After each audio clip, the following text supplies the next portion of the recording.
The All Progressives Congress has submitted the names of Bola Ahmed Tinubu and Kashim Shettima as the presidential and vice presidential candidates of the party for the 2023 general election. Now, beating INEC's July the 15th deadline by just about 24 hours, the APC submitted the names on Thursday, July the 14th.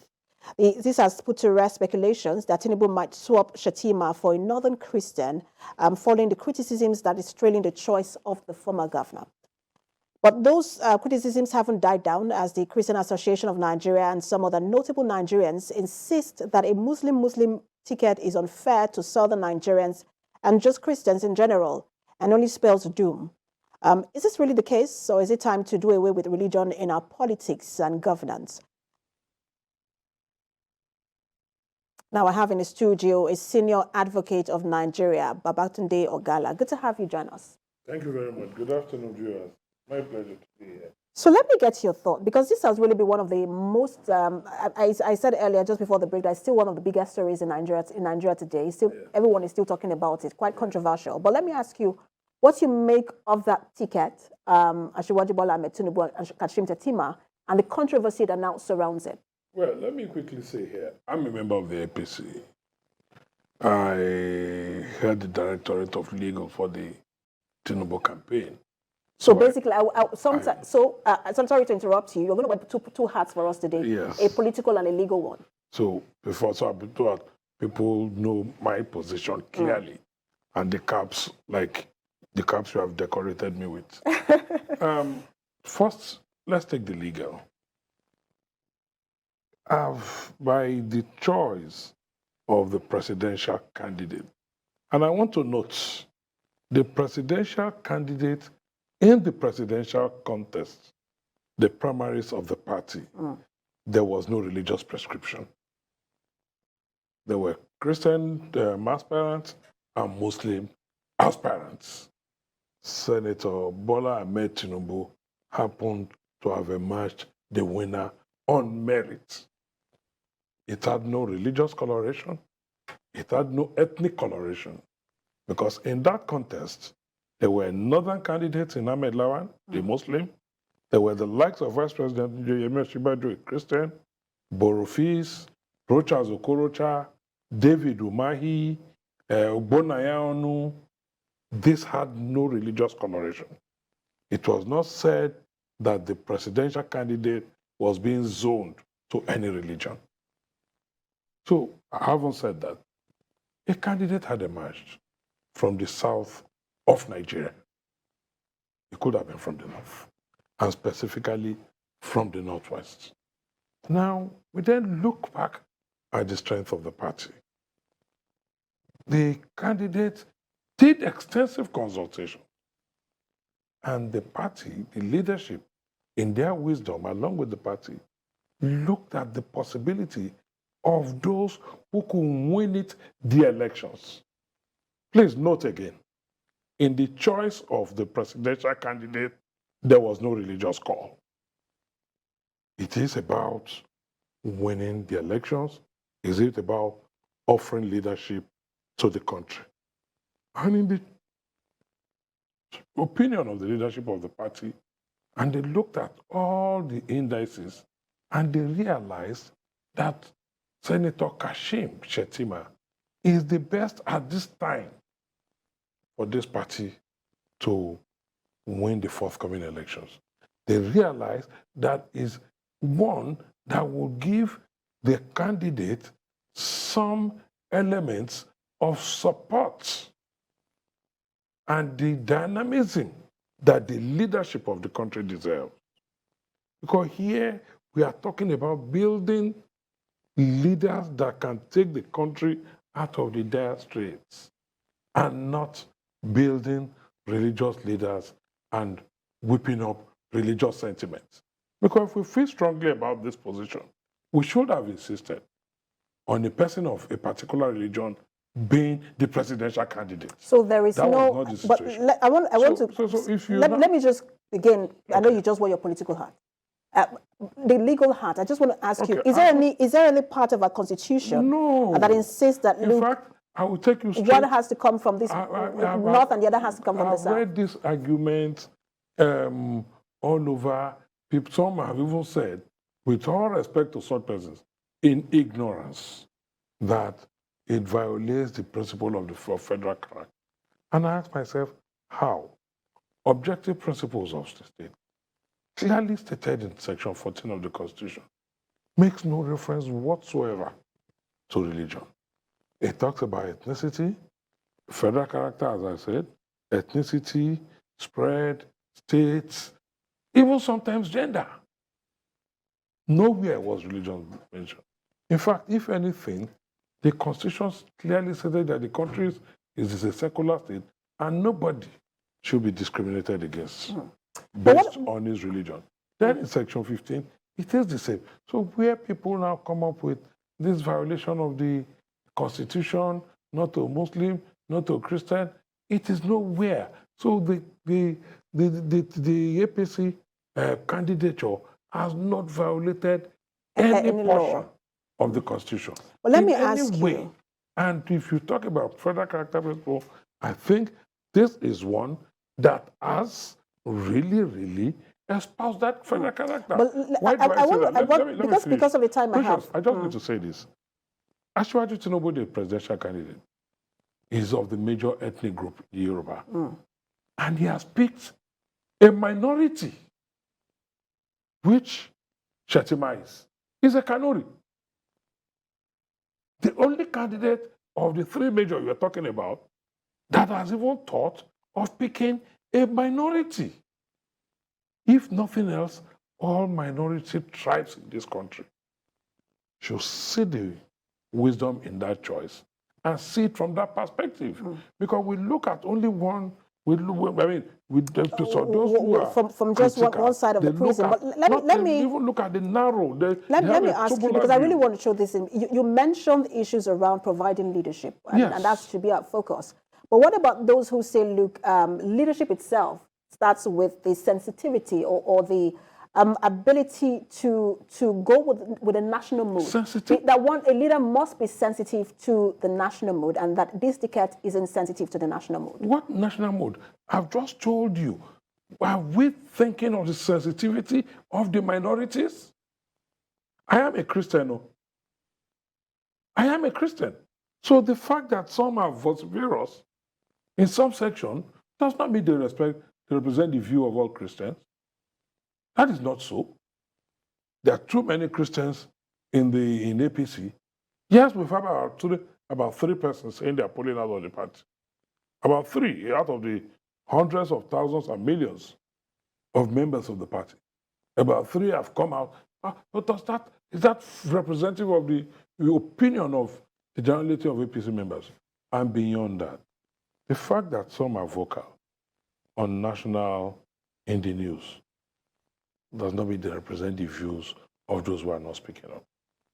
And for those, if you even go around, look at those who have been so critical, have they really been supportive of the APC? It is what it is because they see a winning team and there is the fear.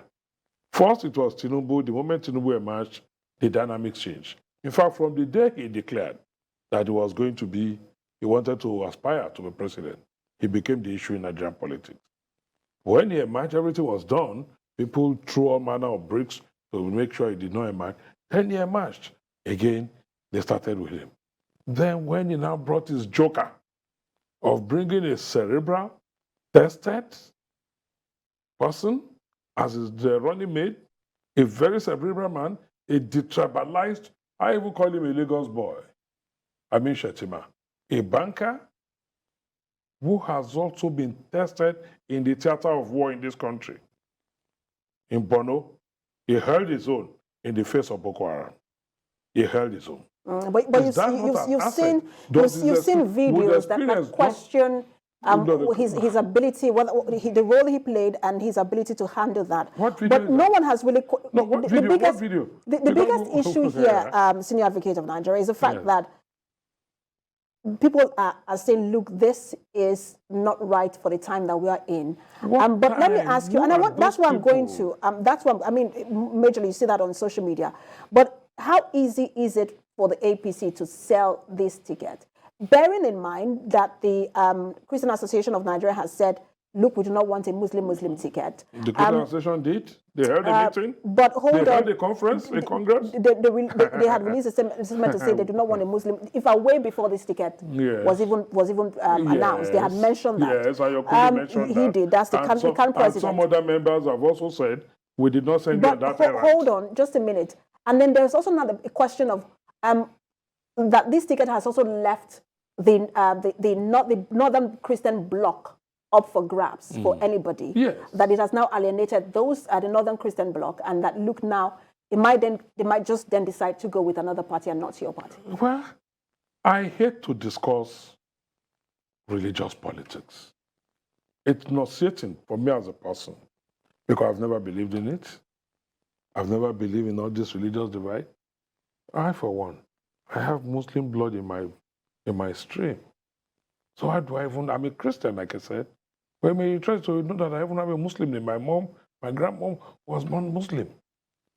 So from where I come from is immaterial from my position. But what the country needs at this time, is it salvation? Is it religion we want to continue to play?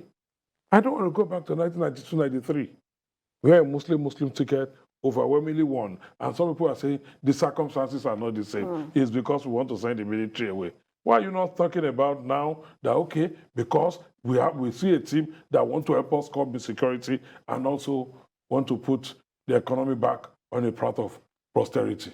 Look at the circumstances of today. When you keep talking about division, people will tell you, oh, they've been killing Christians, they've been killing this.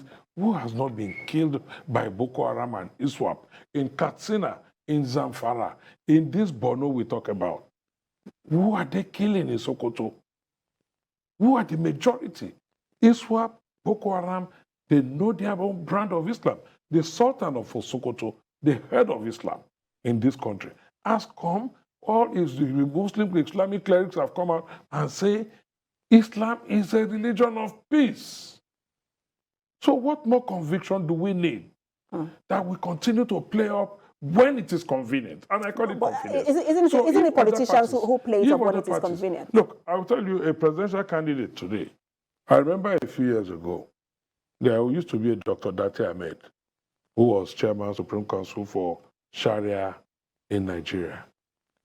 The same Christian fold, or the same people, never liked him, but he was popular in the North. A candidate has picked his son as his running mate, his son. Do you hear me? The son of that same person, because it's politically expedient. I don't want to talk, I know the ticket you're talking about, and that's not the ticket that is a question. But let me ask you, because you touched on... I'm not talking about when we now speak from... Well, it's a general thing with politicians. But sides of the mouth. Let me ask you, you mentioned the issue of a Muslim ticket, and I'm sure you're referring to the 1993 election. Yes. Ashiwaju himself said that when he was speaking, he said the spirit of 1993 is upon us. But 30 years after, just almost 30, by next year to be 30 years, what's your analysis of where we are now in terms of the state of the nation vis-a-vis religious tolerance? In 1993, I was there. I was a participant. Insecurity was an issue in this country. We had bombs going off. Street riots. We had prolonged strikes. We had no-pen strikes. People were being jailed. People were being killed. Kudirat Abiola was killed on the streets of Lagos. Pai Bramadeshina was shot. Rewane was killed. Omotenwa was killed. Bagudu Kalto was killed. Bobo Mosisi was killed. Many were in jail. Many were in exile. There was general insecurity. There was palpable fear in the country. Today, what do we have? We're not too different. We have insecurity. Should we not then look at a team, look at bridge builders in Tinubu? Even Tinubu himself, is not even a Christian by association. His children are Christian. His wife, where people talk about Islamization. A man who could not Islamize his own wife. The man as governor of Lagos State, we look at what was his performance, what was his track record. I went to Holy Cross School a mission school, Catholic owned, in the heart of Lagos Island. Many of us went through the mission secondary schools until they took over by the military in 1976. Up to date, many have not been returned back to the mission. It is Lagos that returned those schools. This same Tinubu, who did not Islamize Lagos. And then you look at the track record of Kashim Shettima. I don't want to go back to the comments of 2017 by the then chairman in Borno, how he managed insurgency. Is the country not now under security threat? Who else could be best suited to help us find a solution as against a man who has managed to? So we have somebody who has managed security very well when that was the theater of war. And one who has also managed the economy, who grew the Lagos economy from where it was in 1999 to the 5th largest in Africa and 2nd largest in Nigeria. Who was able to develop a 50-year-old development plan for Lagos, a man with a vision. Perhaps bringing another younger man with similar vision, who has also managed an economy and managed a state in the most difficult situation, and given to us arguably one of the best administrators of today in Professor Babagana Zulum, like Tinubu did with Fashola and Bode to Sanwo-Olu in Lagos, including the vice president and most of his mentees who hold strategic positions in nation building. We now have that combination, and all we see is religion rather than the merit.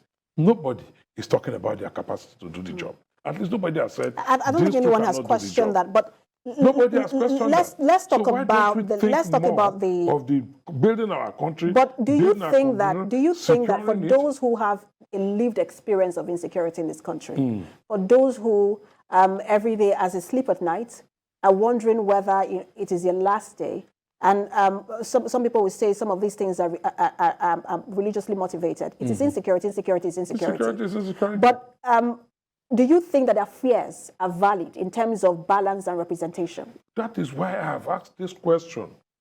Are we giving a thought to people in Katsina, Zamfara, Sokoto, Yobe, Borno, who are also victims, and the bigger victims of this insecurity by bandits, terrorists, and whatever name you call them? I mean, so you are telling me that those that are being killed daily in Borno, in Katsina, in Sokoto, Zamfara, are not Muslims. Except you are telling me there was a train attack, Kaduna to Abuja to Kaduna. Did you take the sense of the demography of those who are still in captivity? Did those people who took them bother about their religion? And yet they are the same people who say Islamic State. What is the demography? I don't know how many are remaining in detention, in captivity now, but I can almost vouch that there are at least 70% people of Muslims. And you go to Katsina, it's the same thing. When bombs are detonated, when people's villages are sacked, are those not Muslims? Let's give a thought. Let's think of insecurity of our country. Let's think about the growth of our country. Let's think about persons who can move this country. If MKO Abiola came at the time he did, and nobody cared that even all his wives from Simbia to Kudi were Muslims, and he picked a Kingibe, also another Kanuri, a Kanuri from Borno, like this, and they were able to defeat a Tofa in Kano. So would they defeat the man from Adamawa? I have a few minutes left. I want to ask you. So those are, for me, are the issues. It's about moving this country forward. Let's look at the merits. Because you keep talking about Christian. It's also a game of numbers. Let me ask you something.